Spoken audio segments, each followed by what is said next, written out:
has never been a more important time to move in a vegan direction. Whether you're ready to start, restart, or re-energize your vegan or plant-based practice, this podcast is for you. I'm Michele Olender, life coach, vegan, ADHD matriarch, travel lover, and smoothie loather. And I know that it's the details that get in the way of your vegan journey. But I like to believe that the obstacle is always the way. So every week we meet here where I translate the tools of life coaching and Stoic philosophy.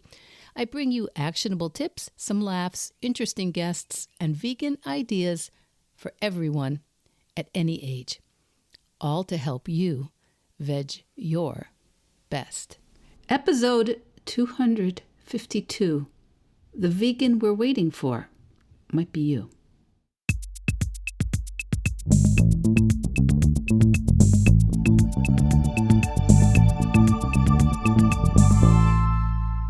Hey, my veg your besties, it's Michele, and I think we're going into a pretty busy holiday weekend, and summer traffic is here, probably where you are too. I am near the beach, and I also have to regularly make my way to Boston, which is also synonymous with traffic. I usually have to go to Boston once or twice a month.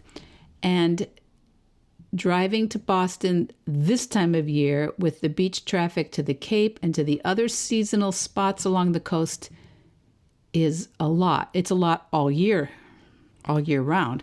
But this time of year, it gets really nuts.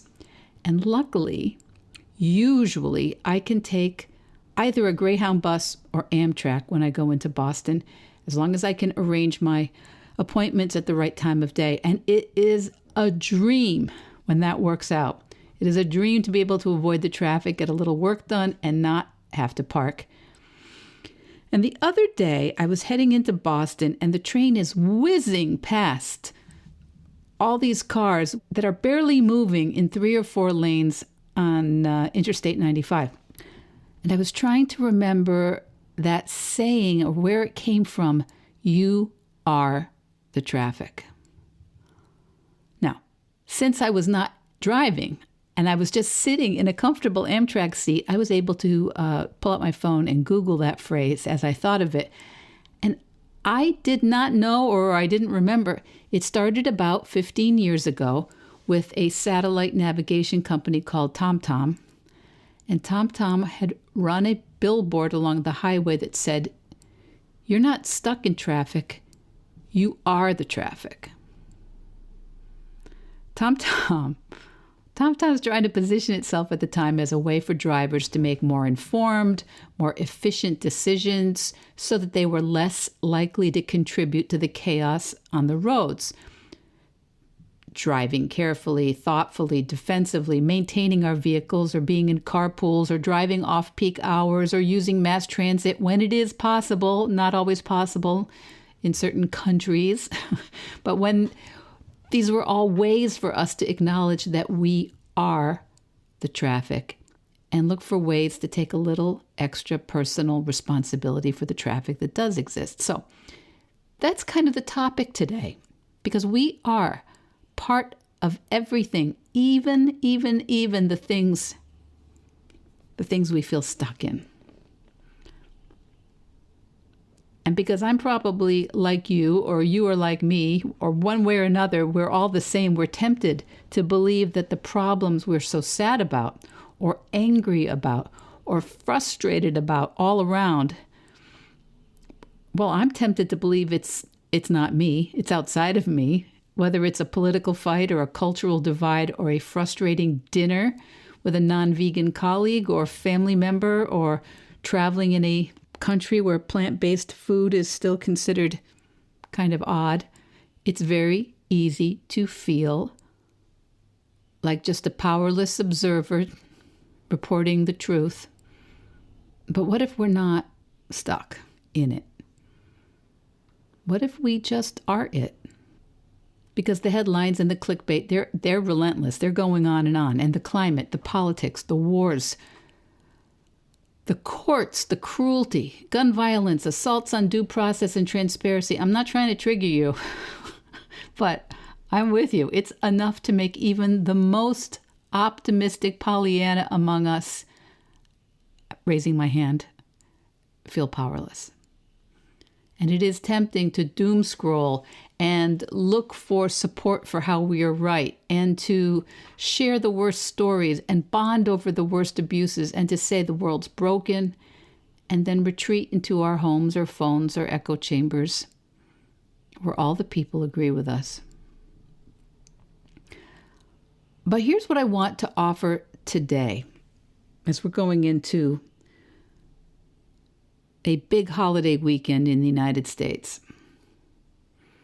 If we are the traffic, as Tom says we are, if we are the traffic, not just stuck in the traffic, maybe we're also the 24-hour news cycle.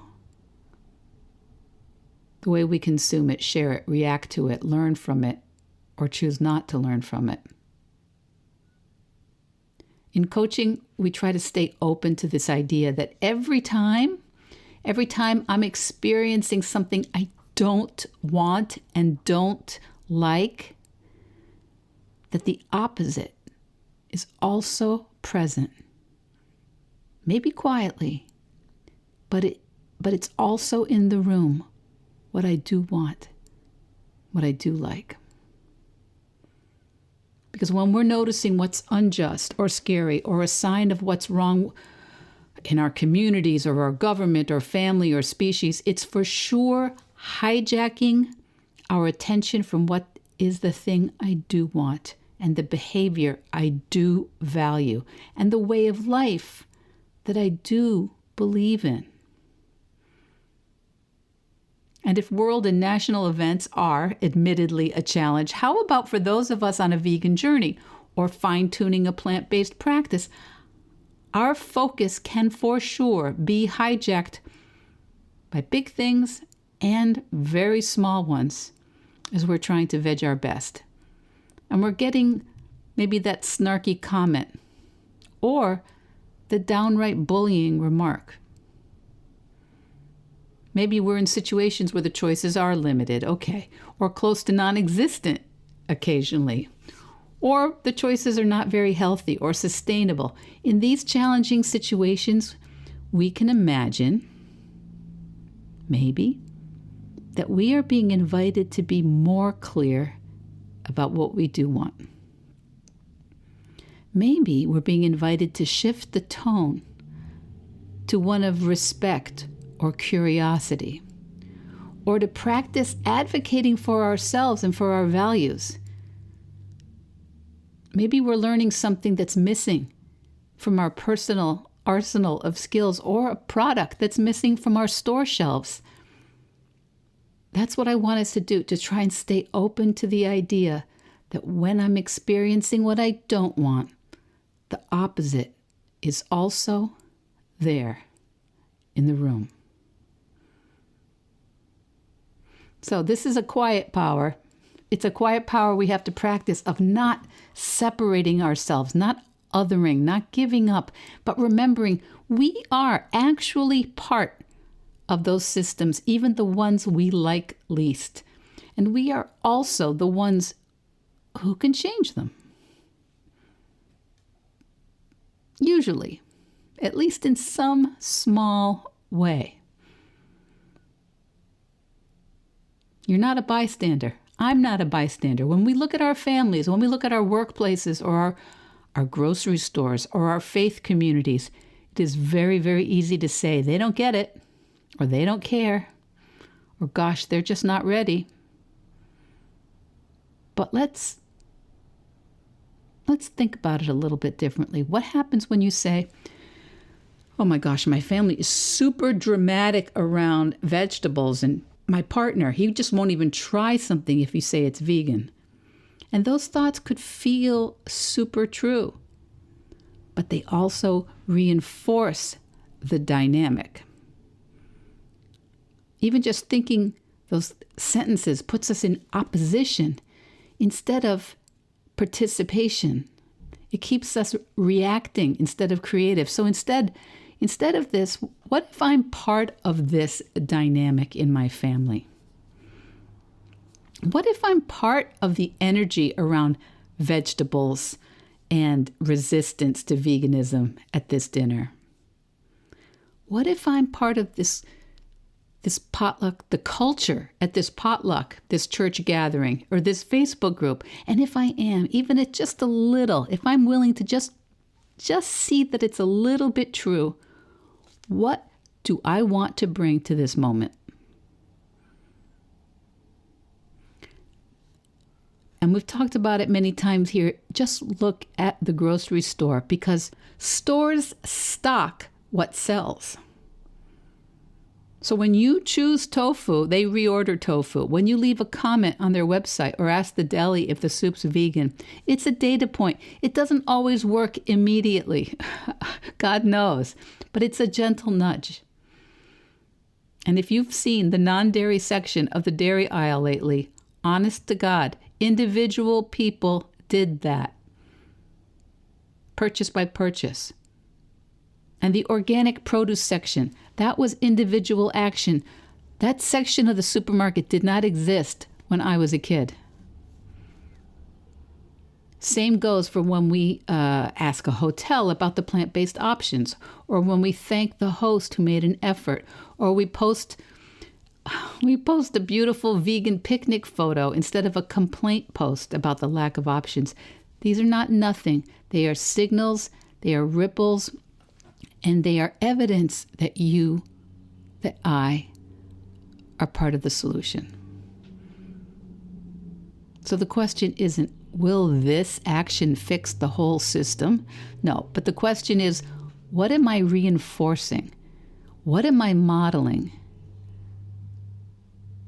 And if it feels too small, I promise you, when you act in alignment with the world you do want, you're not powerless anymore. Because even if it doesn't change them, it changes you. Now, we live in an economy where attention is currency, for sure. When you amplify outrage, you are paying the system that profits from outrage.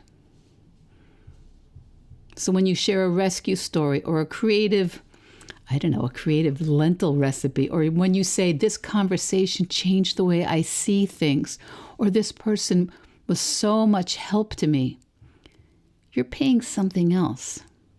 You're not investing in outrage. You're investing in connection and compassion and solutions and in humanity. We are the economy. We are the food system. We are social media. We are the traffic. Jonathan Safran Foer wrote a beautiful book a few years ago called We Are the Weather. And his thesis in that book was that personal responsibility in the face of global problems like climate change and factory farming, personal responsibility can feel absurdly small, too small, insignificant, like cutting back on animal products or skipping a flight is a tiny drop in the ocean. But here's the thing he reminds us in the book: collective change begins with individual action. Saving the planet, he says, begins at breakfast. Because what Jonathan Safran Foer is talking about, it's not just diet, it's the deeper choice to act, to show up, even when we feel like what we're doing is not enough, because when you multiply not enough times 1 million or 2 people, that's exactly how things change. And when you think, what difference does my one vegan lunch make? Remember, it's not about instant gratification or perfection. It's about participation. And it's about treating yourself as someone who actually matters. Every time we say crisis, says Foer, every time we say crisis, we are also saying decision. We must decide what will grow in our place. We must plant our compensation or our revenge. Our decisions will determine not only how future generations evaluate us, but whether they'll be there to evaluate us at all. We view the actions of civilians in World War II from the vantage point of having won the war. Winning, though, it required the ravaging of lives, of landscapes and cultures. Perhaps we look back at those blacked out house windows with admiration, but most likely we look back and think, well, that was the very least they could do. And what if those who came before us had refused to make those efforts and we had lost the war? We believe, says Jonathan Safran Foer, that someday, somewhere, some genius is bound to invent a miracle technology that will change our world so that we don't have to change our lives. Because short-term pleasure is more seductive than long-term survival. No one wants to exercise their capacity for intentional behavior until someone else does, until the neighbor does, until the energy and car companies do, until the federal government does, until China, Australia, India, Brazil, or the UK, until the whole world does. That's from Jonathan Safran Foer's We Are the Weather. So who do I want to be here is the question. Who do I want to be now? What if I am the traffic? What if I am the weather? What if I am rule of law or world hunger or plastic pollution or education or clean oceans or national health? What if I am not just when it's easy, but when my neighbor's eye-rolling, when the news is heartbreaking, when I'm tired, when my fridge is empty and the takeout options are all kind of beige? Who do I want to be then? So that's the practice. And that's the thought I have for you as we go into this United States, this American holiday weekend. You get to choose your own adventure. That's where we move from trying to be vegan to becoming someone who walks it day to day as the details change. Not worrying about the labels, but worrying about the energy we bring to who we are and who we want to be. So as Jonathan Safran Foer says, every time we say crisis, we are also saying decision. How can we lean into that when it is possible? Please don't start with what you can't do. Please, never. This is usually the pushback I get from people who hear this and go, yeah, but what about, what aboutism? What about the thing that's just impossible to do anything about right now? Don't start there. Don't start with what you can't do, because you and I don't have the muscles for that, right? We don't have the muscles for the impossible quite yet. But what if we commit to what is possible today and this week? I can do that, and I know you can do that. Happy Independence Day. Happy July weekend for the rest of you who don't live in the United States. Just veg your best. Veg Your Best podcast production, music, and editing by Charlie Weinshank. Thanks, Charlie. Before you go, it would mean so much to me and the Veg Your Best team if you would hit subscribe, leave us a 5-star review, or share with someone you think might be interested. Something about algorithms, it helps bump us up a little in the rankings, and that's the best way to help others find the podcast and for us to find our audience. So, until next week, make it easy and veg your best.